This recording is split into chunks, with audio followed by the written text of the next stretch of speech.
Olá pessoal, sejam todos muito bem-vindos. Quero compartilhar com vocês hoje um pouco sobre educação financeira. Algumas palavras, alguns termos, algumas coisas que são básicas no assunto de educação financeira, mas para muitas pessoas é algo, um universo muito estranho, alheio, desconhecido. Então quero compartilhar algumas coisas básicas para a gente poder começar a aprender e crescer dentro, né, desse contexto, alguns princípios. Então para isso eu vou fazer uma aula básica, explicando o que é renda, o que é custo fixo, o que é custo variável, o que é reserva de emergência. Taxa Selic é uma coisa que muitas pessoas ouvem nos noticiários, mas não tem noção do que é, né? Por que a importância, né, que se enfatiza de se gastar menos do que ganha, né? Por que é necessário ter uma visão de investimento e o que é o tão chamado juro composto, né? Como que nós podemos nos beneficiar do chamado juro composto. Então quero pedir para você me acompanhar, curte, compartilhe, que você possa enviar para os seus amigos, dar um like, nos ajudar, tá bom? Então nós vamos começar falando sobre renda. O que é renda? Tá? Renda é todo o dinheiro que entra no seu caixa, né? Falando no sentido de pessoa física, né?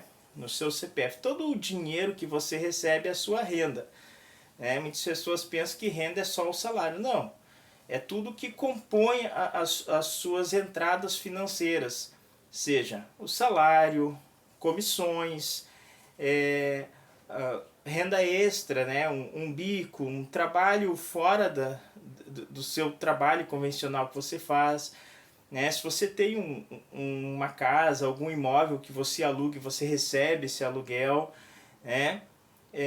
Se você tem algum investimento e você recebe, né, dividendos por isso, então tudo que entra é a sua renda. A soma de tudo que entra no mês é a sua renda. Um exemplo, por exemplo, você recebe, digamos, R$ 2.500, né, de salário no mês, mas aí você fez uma renda extra, você fez brigadeiro e vendeu o brigadeiro para os seus vizinhos ou para uma festinha de aniversário e teve um lucro de R$ 300. Então, a sua renda no mês foi R$ 2.800. Tá bom? Então, é muito importante nós termos esse entendimento o que é renda. Renda ou receita, tá bom? Custo fixo. O que é custo fixo? Como a própria palavra já diz, né? Custo fixo são os gastos que acontecem todos os meses e quase não muda, é recorrente. Por exemplo, aluguel, internet, plano de celular, transporte, né? Você tem que pegar o ônibus. Então, isso são custos fixos, são coisas que você vai ter todo mês e não varia muito os valores. Por exemplo, o aluguel, digamos que você pague R$ 900. Ao longo de um ano você vai ter 12 aluguéis de R$ 900. Né? É uma coisa que não muda muito. Né? A internet, é um plano de celular, é R$ 50 de plano todos os meses. Você vai ter que pagar aquilo ali. Então são custos que são fixos. E o que são custos variáveis? Custos variáveis são coisas que dependem muito, que ele vai oscilando, né, na decorrência do passar de meses. Por exemplo, o restaurante, né, custos variáveis, eles podem mudar de mês a mês, por isso que exige um controle maior, porque é justamente aqui nos custos variáveis que as pessoas às vezes se perdem. Por exemplo, o restaurante, digamos, R$ 180. Você não vai ir no restaurante todos os meses, né? Ah, lazer, R$ 150 de lazer. O que seria lazer? Ah, vou no cinema. Você não vai ir todas as semanas no cinema, todos os meses no cinema. Combustível, sim, combustível a gente gasta, mas entra também como um custo variável, porque depende muito, né, também do valor que tiver o combustível naquele tempo. E também você pode andar mais um mês do que o outro, ou você está de férias, vai fazer uma viagem. Então, tudo isso é variável. Roupa. Não é todos os meses que você vai comprar roupa. Então, esses são custos variáveis, tá bem? São gastos que podem aumentar sem perceber. Às vezes a pessoa vai gastando, vai comprando, e quando vê, meu Deus, como eu gastei tudo isso. Né? Então, às vezes, o problema não está no custo fixo, porque é aquele valor que você já sabe que tem todo mês. Mas muitas vezes as pessoas se perdem nos custos variáveis. Né? Então, é muito importante, né, para a gente ter uma boa educação financeira, entender claramente o que é custo fixo e o que é custo variável. Outro assunto também muito importante dentro da educação financeira é a importância de nós termos uma reserva de emergência. Termos ou construirmos essa reserva de emergência. Tá? O que é a reserva de emergência? A reserva de emergência é um valor que você precisa ter guardado para eventuais imprevistos. Claro que ninguém deseja ter que gastar o seu dinheiro por causa de algum problema. Mas a gente sabe que a vida não é só mar de rosas. Eventualmente acontecem coisas, algumas dificuldades, como um problema de saúde, um problema no carro que você vai ter que, do nada surgiu a situação, você precisa resolver, e outras surpresas da vida. Tá? Então a gente precisa ter essa reserva de emergência, porque serve como uma certa segurança para você poder ter um pouco mais de paz no seu coração, não ficar sempre enforcado no seu limite ali, dependendo totalmente da sua renda mensal.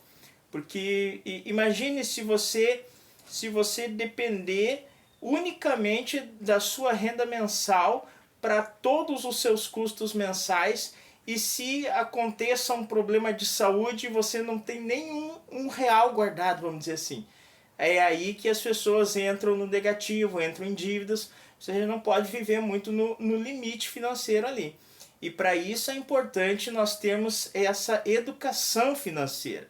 Né? É muito importante a gente ter essa visão. As pessoas pensam assim, educação financeira, investimento, reserva de emergência, isso é coisa para quem tem dinheiro, isso é coisa para rico, mas na verdade não é. Todo mundo precisa ter essa mentalidade, esse entendimento, sabe, de saber lidar bem com o seu dinheiro, de saber administrar de forma inteligente, sabe? É a maneira como nós olhamos para as nossas finanças e agimos de maneira inteligente que faz com que a gente tenha bons resultados no sentido de prosperar, porque esse é o nosso propósito, tá ok? Então, a reserva de emergência, como que você pode construir? Não tem problema se você não tem nada de reserva de emergência. O problema é você passar a vida toda sem nunca construir uma reserva de emergência. Tá ok? Então, como que é indicado a construção da reserva de emergência? É indicado que se guarde na média de 3 a 6 meses dos seus gastos mensais. Para você saber quais são os seus gastos mensais, você precisa saber calcular mensalmente aquilo que nós já falamos ali, os custos fixos e os custos variáveis. Você precisa saber ao longo do seu mês quanto que você tem de custo fixo, quantas contas que todos os meses você vai ter, tá? E o quanto você está disposto a gastar de gastos variáveis, né? Que a gente já falou também. Então, é o mínimo que você precisa para poder cobrir todas as suas despesas financeiras do mês, tá?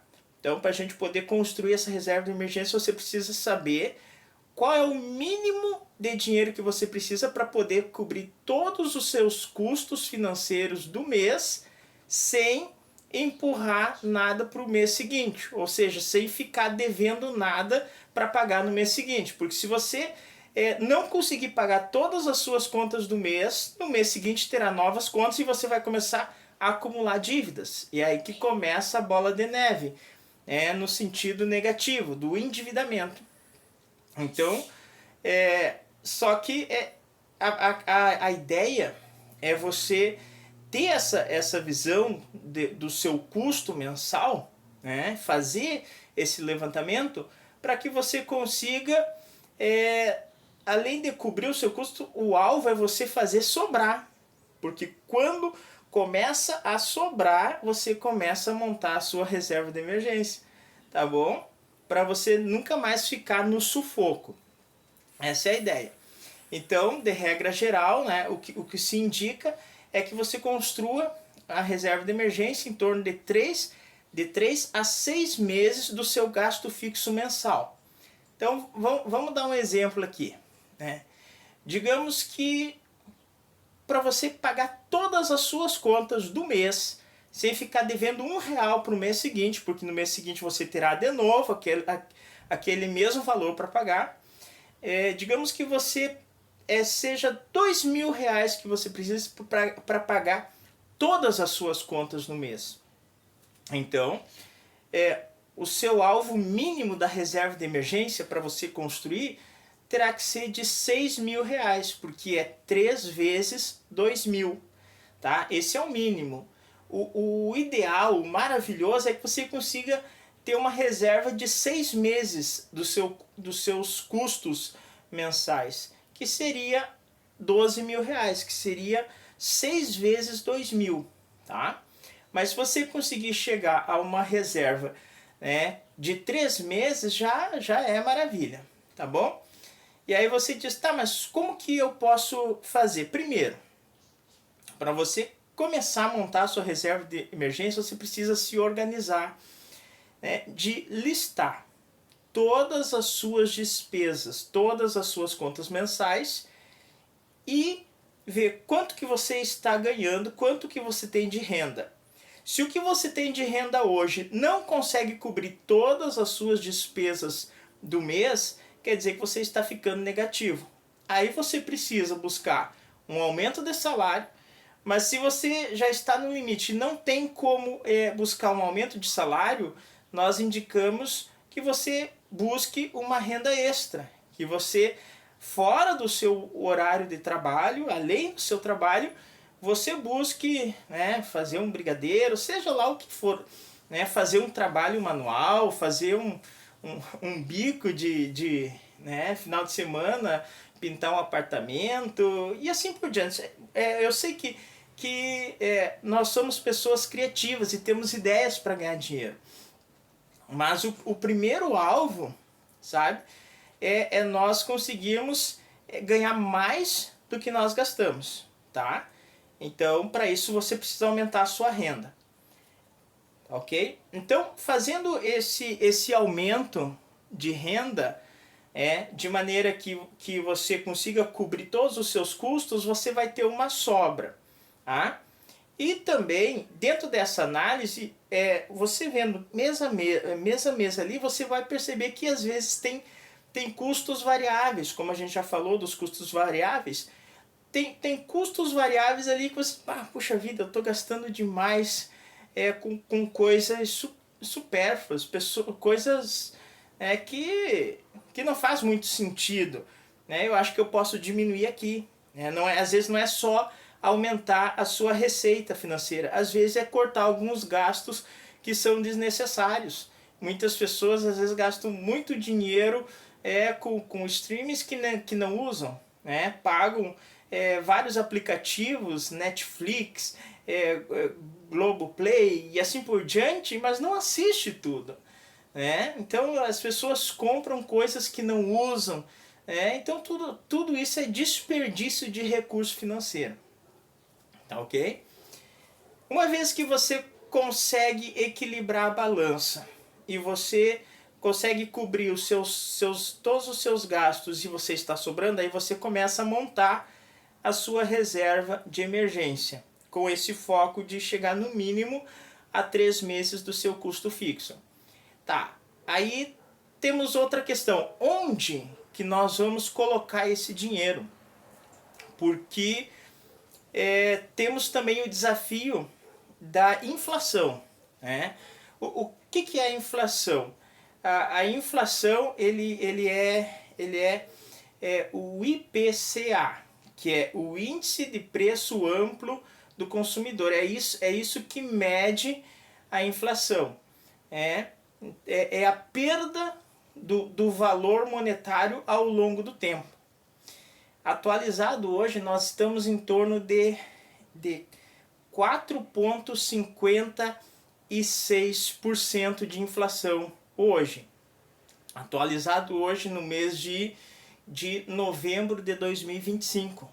Né? É essa média da nossa inflação. Isso quer dizer que ao longo de um ano, o valor, o dinheiro, R$100 de um ano atrás para hoje, ele perdeu 4,65% de valor de compra. Quer dizer que aqueles R$100 de um ano atrás não compra a mesma coisa hoje. Entende? Você precisaria de 4,6% a mais para poder comprar a mesma coisa que você comprava um ano atrás. Isso é a inflação. Então, se você simplesmente pegar esse dinheiro que está sobrando e guardar no colchão em casa, como antigamente se fazia, até eu tenho uma história, o meu avô, meu finado avô Felipe, ele guardava dinheiro, das pessoas antigas, ele guardava dinheiro debaixo do colchão, né?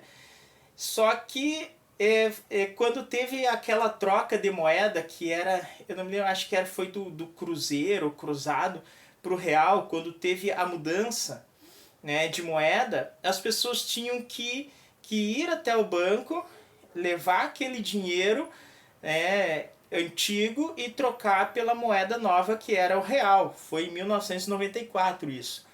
Só que o meu avô, ele morava no interior, né, ele recebia a aposentadoria dele todos os meses, pagava as contas e o que sobrava ele guardava debaixo do colchão. Quando passou, né, teve um tempo que foi dado para que as pessoas fossem até o banco e trocassem esse dinheiro. Só que meu avô, né, morando no interior, sem apoio, sem ninguém que sabia disso, né, passou o tempo, e o meu avô, ele veio a falecer, passado, né, já era tempo do real, eu me lembro, eu era criança nisso, não tão criança, né, mas eu já era criança, ainda era criança, e eu me lembro que quando foram, né, limpar lá a chácara do meu avô, a casa, e encontraram muito dinheiro, sabe, aqueles dinheiro antigo, o meu avô não trocou, ele perdeu o dinheiro, sabe, aquele dinheiro simplesmente era papel, sem valor, porque ele não foi trocado pela moeda do real, né, atualizada. Então é uma história que antigamente as pessoas guardavam dinheiro, né? Então guardar dinheiro não é investir. Isso é uma coisa que nós vamos ver mais para frente. Então a reserva de emergência não, se você guardar o seu dinheiro debaixo do colchão ou até mesmo colocar dentro daqueles cofrinhos, sabe, o porquinho, se você colocar ali, o seu dinheiro não vai crescer, pelo contrário, com o passar do tempo ele vai perder valor.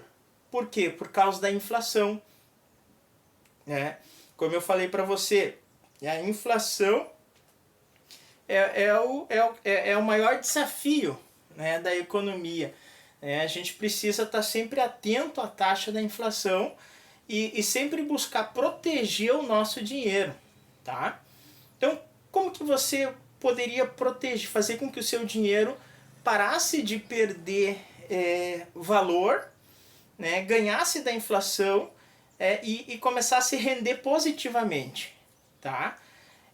Fazendo um investimento, né? Investimento com liquidez. E aí a gente recomenda CDB de liquidez diária, né? Ou Tesouro Selic. Tá? O que é o CDB? O CDB você empresta o seu dinheiro para uma instituição financeira. Sempre existe as duas pontas. Existem as pessoas endividadas que não tem como pagar, muitas vezes estão apavoradas e elas vão até o banco para pegar dinheiro emprestado. E existem as pessoas que estão organizadas financeiramente, que não estão endividadas, que emprestam dinheiro para o banco para receber juros. A pessoa que pede o dinheiro emprestado para o banco, o nome disso é empréstimo. A pessoa que pega emprestado, o banco vai cobrar dela altas taxas de juros.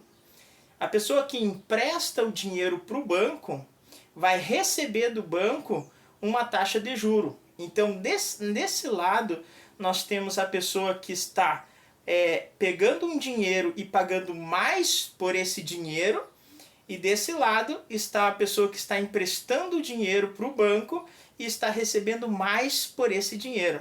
Tá, ok? Então, nós entendemos que o banco ele só faz essa conexão, e garante que a pessoa vai receber aquele dinheiro. Porque quem sabe você já teve a experiência de você emprestar diretamente para uma pessoa o seu dinheiro, confiando que receberia, e até hoje nunca mais, né? Então, para acabar com esse risco, né? Então o banco acaba sendo um intermediário, e ele ganha um lucro em cima disso. Ele ganha um lucro em cima daquele que pega dinheiro emprestado. Por isso que o valor de quem empresta o dinheiro para o banco, do investidor, a taxa de juro para o investidor sempre é menor do que a taxa de juro da pessoa que está pegando dinheiro emprestado.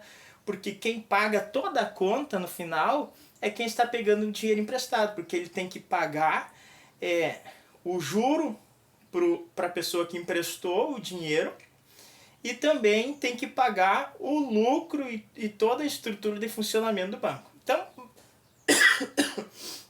desculpa, amados. Basicamente é assim que funciona o CDB. Hoje, um CDB está em média de 15%, porque ele é medido pela taxa Selic. E também tem o Tesouro Selic. O Tesouro Selic você empresta o dinheiro para o governo. Da mesma forma, o governo tem muitas demandas financeiras, e às vezes o governo precisa tomar dinheiro emprestado. Só que o banco ele não vai pedir dinheiro emprestado para... o governo não vai pedir dinheiro emprestado para o banco. Ele vai e cria o Tesouro Selic, que é um certificado para que as pessoas emprestem o dinheiro direto para o governo, e o governo garante que vai pagar com juros aquele dinheiro emprestado, né? Segundo muitos estudiosos, esse é o investimento mais seguro que tem. Ok. Como que isso me garante? Porque a taxa Selic hoje está em torno de 15%. Lembra que eu falei que a inflação ele está em torno de 4,56% a 59%? Isso quer dizer que com uma taxa de juros de 15%, tirando, vamos dizer, 4,50%, você teria um lucro, um aumento do seu capital de 10,50% ao ano. Isso quer dizer que aquele valor que você investiu ali, ele não apenas venceu a inflação, como ele aumentou 10% a mais, 10,50%.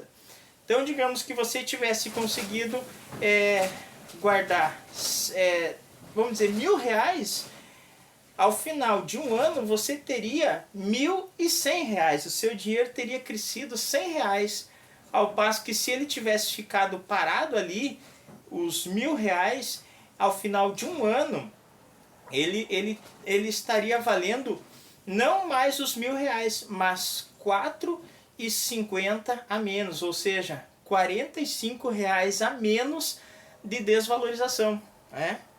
Então não apenas você não teria preservado, como você teria perdido, tá ok? Então basicamente é isso.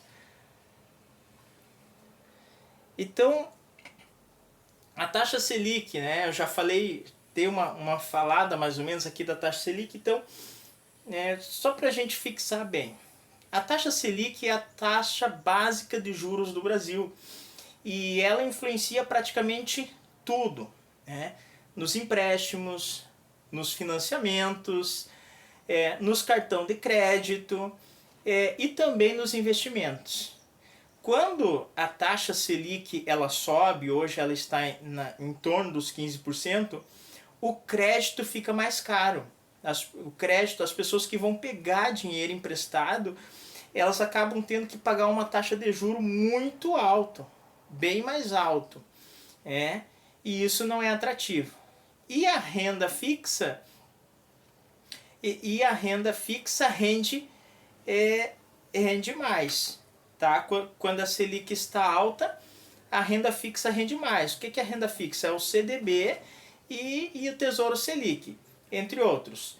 Então rende mais. Então hoje quem está emprestando dinheiro, guardando, né, tem uma reserva de emergência, está guardando o seu dinheiro, investindo o seu dinheiro ali num CDB ou num Tesouro Selic, está recebendo em torno de 15% ao ano.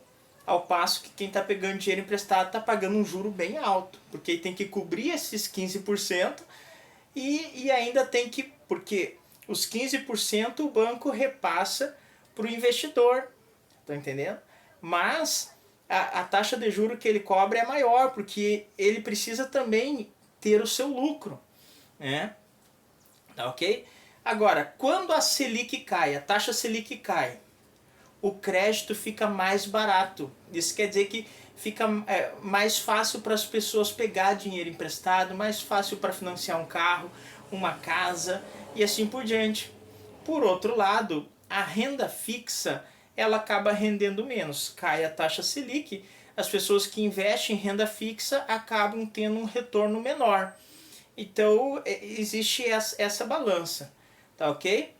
Aí, claro, isso é conversa para outro vídeo, quem sabe, mas geralmente quando a Selic cai, tem outros tipos de ativos que acabam sendo mais vantajosos. Por exemplo, bolsa de valores, ações de empresas sólidas e também fundos imobiliários.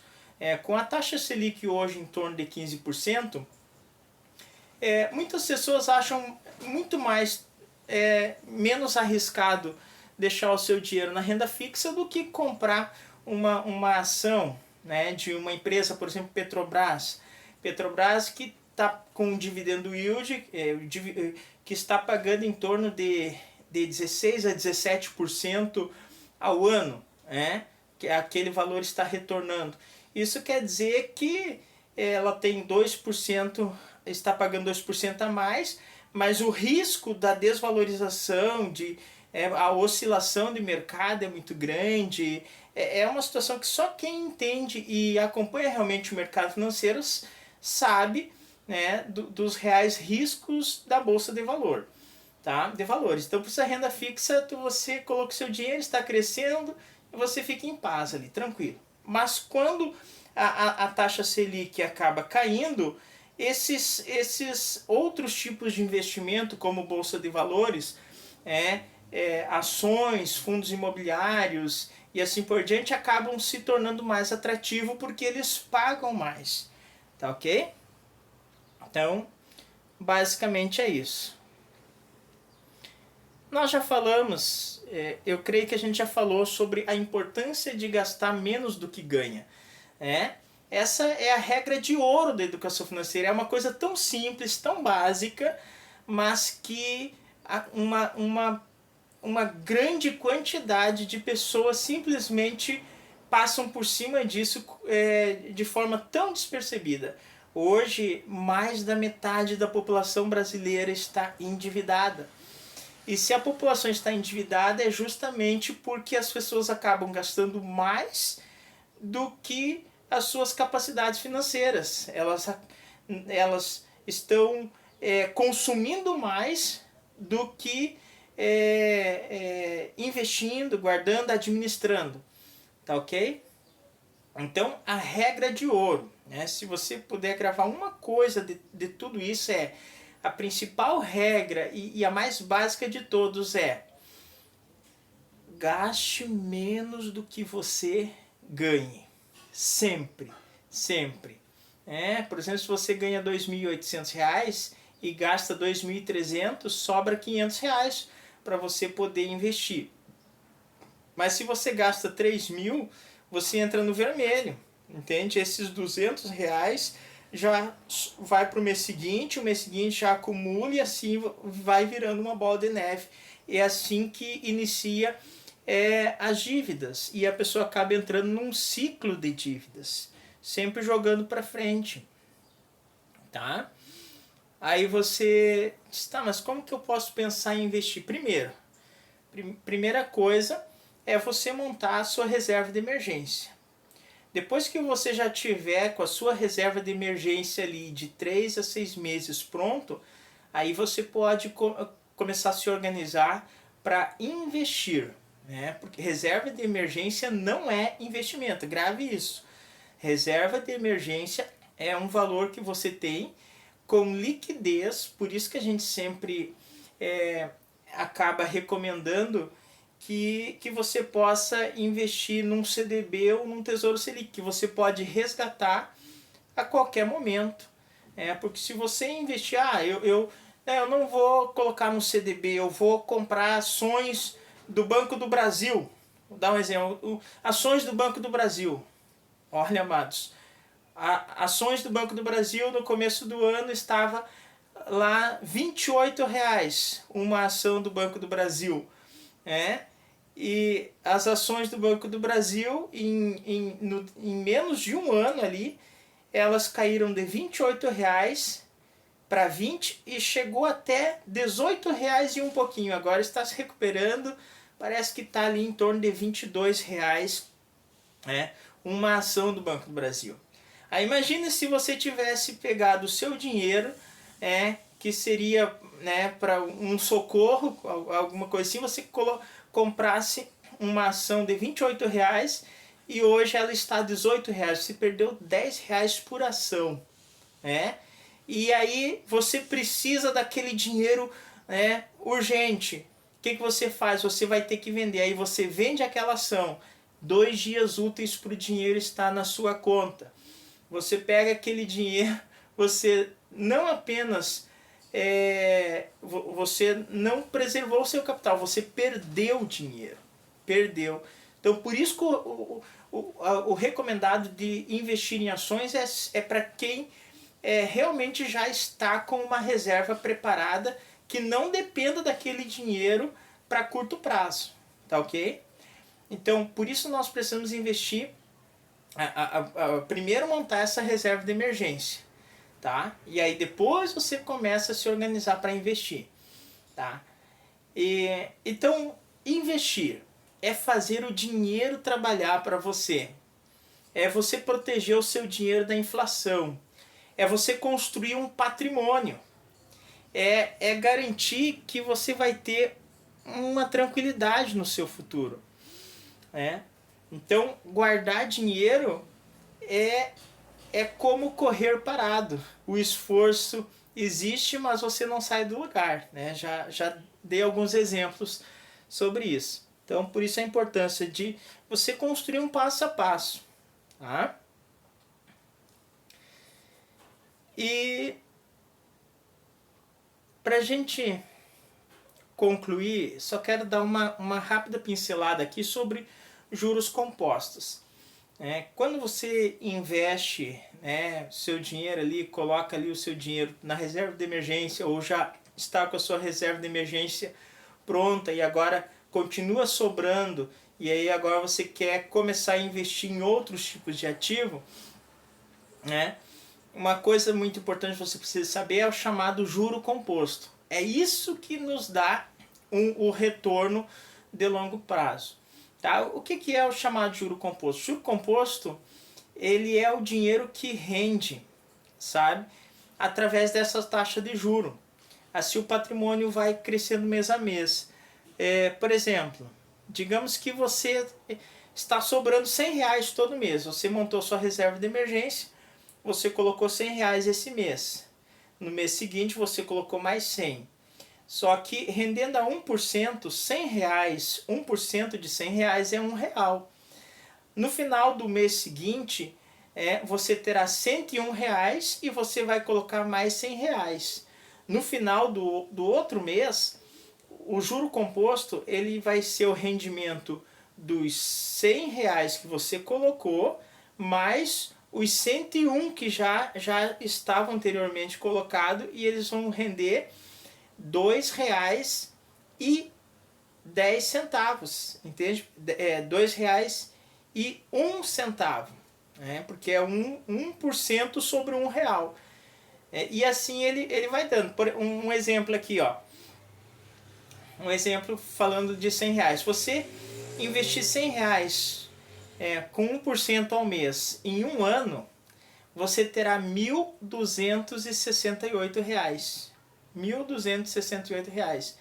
Aí você pensa, tá, mas como assim?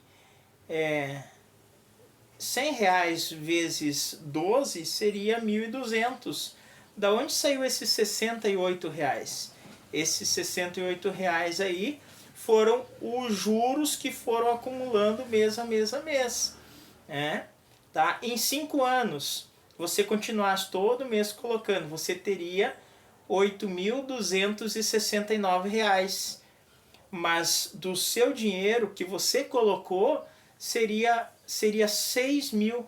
Deixa eu ver, 1.200. 5 anos. 5 anos são 60 meses. Isso, 6 mil. Você teria investido 6 mil e você teria 8.269. Ou seja, R$2.269 seria apenas de lucro de juro composto.